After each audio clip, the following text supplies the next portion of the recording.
Welcome everyone to this explainer. Let's dive right into what I like to call the ultimate masterclass on the grammar of chemistry.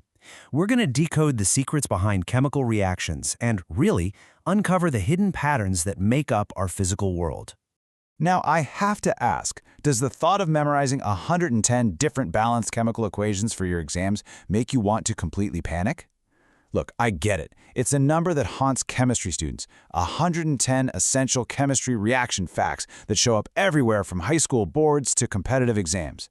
But what if I told you we don't actually need to memorize them all? So, you can relax because today we're turning that massive, overwhelming list into a simple decoder ring. We'll break it down into 4 logical steps: decoding 110 essential reactions, the art of balancing, types of chemical reactions, and finally, rust, rancidity, and reality. Section 1. Decoding 110 essential reactions. Let's just start with the absolute basics of our new language and figure out what a chemical equation actually represents on the page. Think of a chemical reaction kind of like learning a new language. The reactants, which you'll always find over on the left side of the arrow, well, those are your raw vocabulary words. The products, on the right side, are your final translated sentence. And that arrow in the middle, it simply means yields or produces. You're basically taking basic ingredients and rearranging them into something entirely new. And this brilliantly illustrates the law of conservation of mass. This is a fundamental law of nature, telling us that matter absolutely cannot be created or destroyed in a chemical reaction. It can only be rearranged. Every single atom present at the start has to be there at the end. Literally, if you start with 4 hydrogen atoms, you must end with exactly 4 hydrogen atoms. No magic disappearing acts here. Moving on to part 2, the art of balancing. Now that we have our vocabulary down, we need to learn the grammar rules so we don't accidentally break the laws of physics. You know, balancing really isn't guesswork. It's a super logical step-by-step process. Step 1, you just count the atoms of each element on both the reactant and product sides. Then, step 2, you add numerical coefficients to the front of the molecules until both sides match up perfectly. But pay attention to step 3 because this is the absolute golden rule. You can never, ever change the actual chemical formula itself. Sure, you can throw a 2 in front of water, but you can't change H2O into H2O2 because then you haven't balanced water, you've just created hydrogen peroxide. Okay, let's dive into this simple one. Here we've got sodium and chlorine gas combining.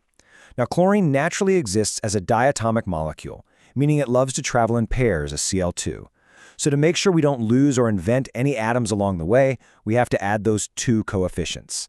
By putting a 2 in front of the sodium on the left and a 2 in front of the sodium chloride product on the right, boom! We ensure we have exactly 2 atoms of sodium and 2 of chlorine on both sides to make perfectly balanced table salt. Let's kick it up a notch and see how this builds with a slightly trickier mini-mystery pulled straight from past exam papers. Check out the interaction between sodium hydroxide and aluminum oxide. By simply dropping a 2 in front of the sodium hydroxide on the reactants side and a 2 in front of the sodium aluminate product on the right, just watch the math fall right into place. We end up with 2 sodiums, 2 aluminums, 2 hydrogens, and exactly 5 oxygen atoms on both sides. The equilibrium is perfectly maintained. Section 3, types of chemical reactions. Once you know how to balance equations, it's time to look at the overarching patterns that group these 110 essential chemistry reaction facts together. Because here's the secret. You absolutely do not have to memorize 110 isolated events. That would be completely exhausting. Instead, you really just need to know that almost all of them fall into distinct, totally predictable categories. We're talking combination, decomposition, displacement, double displacement, and redox. Once you can spot the pattern, you can predict the product. So, the crucial point here is pattern recognition. If you see multiple simple vocabulary words combining into one big product, well, that's a combination reaction. It's kind of like taking the words sun and flower to make sunflower. You have 2 or more reactants, but they form only one single product. For instance, check out this classic reaction. 4 iron atoms combine with oxygen gas. They patch up together to make a single new compound, iron 3 oxide, which, by the way, is really just the fancy formal way to describe rust.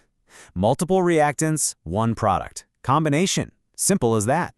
Or take double displacement. I like to think of this one as an atomic squared dance. In this pattern, 2 compounds completely swap their ion partners to form 2 brand new compounds. Now, notice the state symbols in the parentheses here, those little AQ and S tags. If you take a clear aqueous solution of potassium iodide and mix it with a clear aqueous solution of lead nitrate, they swap partners. And the result? Lead iodide, marked with an S for solid. In the real world, doing this instantly creates this brilliant, bright yellow, solid precipitate that literally drops right out of the liquid. It's amazing to watch. Beyond just swapping atoms around, we can also categorize these reactions by their energy flow. Exothermic reactions give heat out to their environment. Like if you mix quicklime with water, it reacts vigorously and releases a massive amount of heat.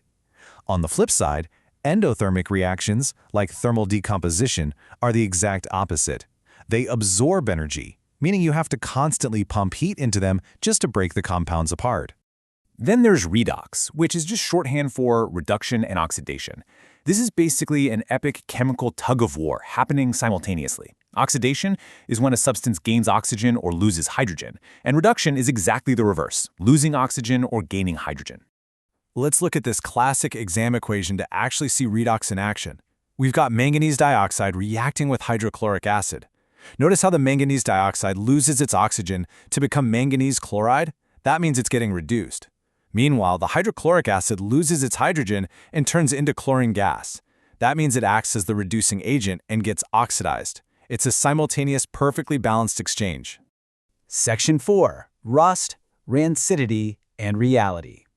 Finally, let's step out of the textbook and out of the lab to see how these exact same 110 chemical equations are actively shaping your daily life. Remember that combination reaction creating iron oxide we looked at earlier? Well, out in the real world, we call that corrosion, or rusting. It's this relentless chemical reaction with the environment that slowly eats away and destroys metal structures, bridges, and cars over time. And what about that oxidation process we just decoded? When oxidation happens to the fats and oils in your favorite bag of potato chips, that's called rancidity. It's the exact same chemical principle as rust, but here it ruins the taste and smell of your food and makes it spoil. Gross, right? But here is the brilliant part. Because we actually understand the chemistry of how oxidation works, we can fight back. We can prevent rancidity by flushing potato chip bags with unreactive nitrogen gas before sealing them. We can also use antioxidants or simply keep our snacks in airtight, cold, and dark storage. All of that slows those reaction rates way down. You see, chemistry really isn't just a list of 110 essential chemistry reaction facts to memorize for a test. It is quite literally the operating system of the physical world. So take a look around your room right now. From the rusting metal outside your window to the snacks sitting in your kitchen, which of these master chemical equations are unfolding right before your eyes at this very second? Keep observing, keep questioning, and I'll catch you in the next